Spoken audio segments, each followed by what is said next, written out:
ರಾಹುಲ್ ಗಾಂಧಿ ವಿರುದ್ಧದ ಬಿಜೆಪಿ ಕುತಂತ್ರ ಮುಂದುವರೆದಿದೆ.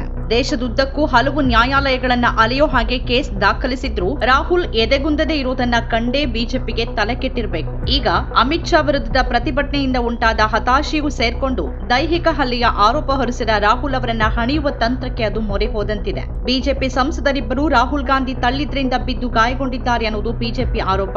ಆ ಒಬ್ಬರನ್ನ ಐಸಿಯುನಲ್ಲಿಟ್ಟು ಚಿಕಿತ್ಸೆ ನೀಡಲಾಗ್ತಿದೆ. ಆರೋಗ್ಯ ಸ್ಥಿತಿ ಸುಧಾರಿಸಿದೆ ಅಂತ ವರದಿಗಳಿವೆ. ಐಸಿಯುನಲ್ಲಿ ನಿಗಾ ವಹಿಸುವಷ್ಟು ಮಟ್ಟಿಗೆ ಅವರ ಪರಿಸ್ಥಿತಿ ಗಂಭೀರವಾಗಿತ್ತು ಅಂತ ಬಿಂಬಿಸಲಾಗ್ತಿದೆಯಾ ಅಥವಾ ರಾಹುಲ್ ಅವರನ್ನ ಹಣಿಯೋಕೆ ಅವರಿಬ್ಬರೂ ಹೊಸ ಅಸ್ತ್ರದ ಹಾಗೆ ಒದಗಿದ್ರು ಅನ್ನೋ ಕಾರಣಕ್ಕೆ ತುರ್ತು ನಿಗಾ ಘಟಕದಲ್ಲಿ ಇಡ್ಲಾಯ್ತಾ? ಅದೇನೇ ಇದ್ರೂ ಮತ್ತೊಂದು ಕಡೆಯಿಂದ ರಾಹುಲ್ ಅವರನ್ನ ವಿಚಾರಣೆ ಹೆಸರಲ್ಲಿ ಒಂದಷ್ಟು ಕಾಲ ಕಿರಿಕಿರಿಗೆ ಒಳಪಡಿಸುವ ತಯಾರಿಯಂತೂ ನಡೀತಿರುವ ಹಾಗಿದೆ. ಸಂಸತ್ ಭವನದ ಎದುರು ಮಕರ ದ್ವಾರದಲ್ಲಿ ಅವತ್ತೇನಾಯ್ತು ಅನ್ನೋದರ ವಿಡಿಯೋ ಇನ್ನೂ ಬಹಿರಂಗ ಆಗಿಲ್ಲ. ಬಿಜೆಪಿ ಮಾತ್ರ ರಾಹುಲ್ ತಳ್ಳಿದ್ರು ಅಂತ ಬೊಬ್ಬೆ ಹೊಡಿತಾ ಇದೆ. ಇದೆಲ್ಲದರ ನಡುವೆ ಬಿಜೆಪಿ ಸಂಸದೆ ಕಂಗನಾ ರನೌತ್ ಕಣ್ಣು ರಾಹುಲ್ ಬಾಡಿ ಮೇಲೆ ಬಿದ್ದಿದೆ. ರಾಹುಲ್ ಗಾಂಧಿ ಬಿಜೆಪಿ ಸಂಸದರ ಮೇಲೆ ದಾಳಿ ಮಾಡಿದ್ದಾಗಿ ಆರೋಪಿಸಿರುವ ಅವರು ಆತ ಜಿಮ್ ಟ್ರೈನರ್ ಹಾಗೆ ಸಂಸತ್ತಿಗೆ ಬರ್ತಾರೆ, ಬೈಸೆಪ್ಸ್ ಪ್ರದರ್ಶಿಸ್ತಾರೆ, ಈಗ ಜನರನ್ನ ತಳ್ಳೋಕೆ ಹಲ್ಲೆ ಮಾಡೋಕೆ ಶುರು ಮಾಡ್ಕೊಂಡಿದ್ದಾರೆ ಅಂತ ಟ್ವೀಟ್ ಮಾಡೋ ಮೂಲಕ ಮತ್ತೊಮ್ಮೆ ರಾಹುಲ್ ವಿರುದ್ಧ ದಾಳಿ ನಡೆಸಿದ್ದಾರೆ. ಈ ನಡುವೆ ನಾಗಾಲ್ಯಾಂಡ್ ಸಂಸದೆ ಫಾಂಗ್ನಾನ್ ಕೊನ್ಯಾಕ್ ಜೊತೆ ಅನುಚಿತ ವರ್ತನೆ ಆರೋಪವನ್ನು ರಾಹುಲ್ ಗಾಂಧಿ ವಿರುದ್ಧ ಹೊರಿಸಲಾಗಿದ್ದು ರಾಷ್ಟ್ರೀಯ ಮಹಿಳಾ ಆಯೋಗ ಗಂಭೀರ ಕಳವಳದ ವಿಚಾರ ಅಂತ ಹೇಳಿದೆ.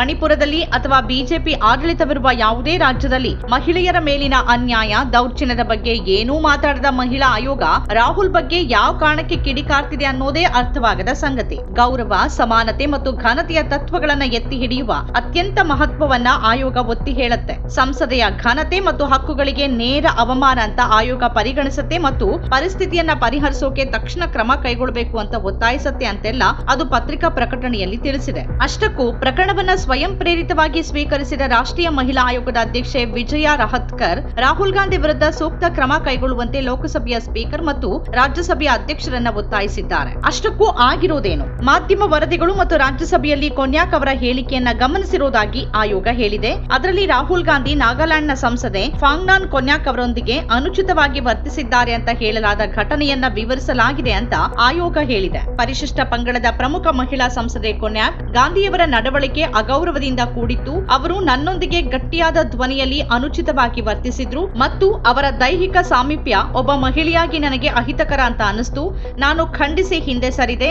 ಯಾವುದೇ ಸಂಸತ್ ಸದಸ್ಯರು ಈ ರೀತಿ ವರ್ತಿಸಬಾರದು ಅಂತ ನನಗೆ ಅನಿಸ್ತು ಅಂತ ಹೇಳಿರೋದು ವರದಿಯಾಗಿದೆ. ಆದರೆ ಕಾಂಗ್ರೆಸ್ ವಕ್ತಾರೆ ಸುಪ್ರಿಯಾ ಶ್ರೀನೇತ್ ಇದಕ್ಕೆ ಪ್ರತಿಕ್ರಿಯಿಸಿದ್ದು, ಮಹಿಳೆಯರ ವಿಚಾರದಲ್ಲಿ ಅತ್ಯಂತ ಸಜ್ಜನಿಕೆ ಮತ್ತು ಗೌರವದಿಂದ ವರ್ತಿಸುವ ನಾಯಕ ಅವರು ಭಾರತ್ ಜೋಡೋ ಯಾತ್ರೆಯಲ್ಲಿದ್ದಾಗ ಅನೇಕ ಹೆಣ್ಮಕ್ಳು ಅವರೊಂದಿಗೆ ಕೈ ಹಿಡಿದು ಹೆಜ್ಜೆ ಹಾಕೋಕೆ ಉತ್ಸಾಹ ತೋರಿದ್ರು. ಅಂತಹ ವಿಶ್ವಾಸ ಬಿಜೆಪಿಯ ಯಾವುದೇ ನಾಯಕರ ವಿಷಯದಲ್ಲಿ ಬರೋಕೆ ಸಾಧ್ಯನಾ? ಅಂತಹ ಒಬ್ಬ ನಾಯಕನನ್ನ ಬಿಜೆಪಿಯಲ್ಲಿ ತೋರಿಸಿ ಅಂತ ಹೇಳಿದ್ದಾರೆ. ರಾಹುಲ್ ವಿರುದ್ಧ ಈ ಮಟ್ಟದಲ್ಲಿ ಷಡ್ಯಂತ್ರ ನಡೆದಿದೆ ಅಂದ್ರೆ ರಾಹುಲ್ ಬಗ್ಗೆ ಹೆದರಿಕೆ ಅಂತ ಅರ್ಥ.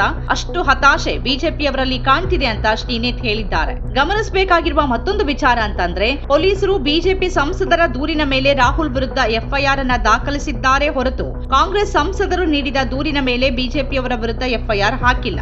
ಘಟನೆ ಸಂಬಂಧ ಸಿಸಿಟಿವಿ ದೃಶ್ಯಾವಳಿ ಒದಗಿಸುವಂತೆ ಪೊಲೀಸರು ಕೇಳಿದ್ದಾರೆ ಎನ್ನಲಾಗಿದೆ. ರಾಹುಲ್ ಗಾಂಧಿ ವಿರುದ್ಧದ ಪ್ರಕರಣವನ್ನ ದೆಹಲಿ ಪೊಲೀಸರು ಅಪರಾಧ ವಿಭಾಗಕ್ಕೆ ವರ್ಗಾಯಿಸಿರುವುದಾಗಿ ತಿಳಿದು ಬಂದಿದೆ. ಬಿಜೆಪಿ ಸಂಸದ ಪ್ರತಾಪ್ ಸಾರಂಗಿಗೆ ಗಾಯಗಳಾಗಿದ್ದು ರಾಹುಲ್ ಗಾಂಧಿನೇ ನನ್ನನ್ನ ತಳ್ಳಿದ್ದು ಅಂತ ಆರೋಪಿಸಿದ್ದಾರೆ. ರಾಹುಲ್ ಗಾಂಧಿ ಬೇರೊಬ್ಬ ಸಂಸದರನ್ನ ತಳ್ಳಿದ್ರು, ಆ ಸಂಸದ ನನ್ನ ಮೇಲ್ ಬಿದ್ದು ನಾನು ಕೆಳಗ್ ಬಿದ್ದೆ ಅಂತ ಪ್ರತಾಪ್ ಹೇಳಿದ್ದಾರೆ. ಮತ್ತೊಂದು ಕಡೆ ಬಿಜೆಪಿ ಸಂಸದರು ಮಲ್ಲಿಕಾರ್ಜುನ್ ಖರ್ಗೆ ಮತ್ತು ಪ್ರಿಯಾಂಕಾ ಗಾಂಧಿ ವಾದ್ರಾ ಅವರನ್ನ ಸಂಸತ್ತಿನ ಮಕರ ದ್ವಾರದಲ್ಲಿ ತಳ್ಳಿದ್ರು ಅಂತ ಕಾಂಗ್ರೆಸ್ ಹೇಳ್ಕೊಂಡಿದೆ. ಸ್ವತಂತ್ರ ಪತ್ರಿಕೋದ್ಯಮ ಇಂದಿನ ತುರ್ತು. ಅದನ್ನ ವಾರ್ತಾ ಭಾರತಿ ಮಾಡ್ತಾ ಇದೆ. ನಮ್ಮ ಚಾನೆಲ್ ಅನ್ನ ಸಬ್ಸ್ಕ್ರೈಬ್ ಮಾಡೋದ್ರ ಜೊತೆಗೆ ಬೆಲ್ ಐಕಾನ್ ಒತ್ತಿ ನಮ್ಮನ್ನ ಬೆಂಬಲಿಸಿ. ಹಾಗೆ ನಮ್ಮ ಕಾರ್ಯಕ್ರಮಗಳನ್ನ ಲೈಕ್ ಮಾಡಿ, ಕಮೆಂಟ್ ಮಾಡಿ, ಅದನ್ನ ಬೇರೆಯವರಿಗೂ ಕೂಡ ಶೇರ್ ಮಾಡಿ. ಹೀಗೆ ನೀವು ಮಾಡಿದಾಗ ನಮ್ಮ ಚಾನೆಲ್ ಮತ್ತಷ್ಟು ಜನರಿಗೆ ತಲುಪತ್ತೆ. ಆ ಮೂಲಕ ನಮಗೆ ಸಹಕಾರ ಆಗುತ್ತೆ. ಇದು ನೀವು ಯಾವುದೇ ಖರ್ಚಿಲ್ಲದೆ ಮಾಡಬಹುದಾದ ಸಹಕಾರ. ಧನ್ಯವಾದ.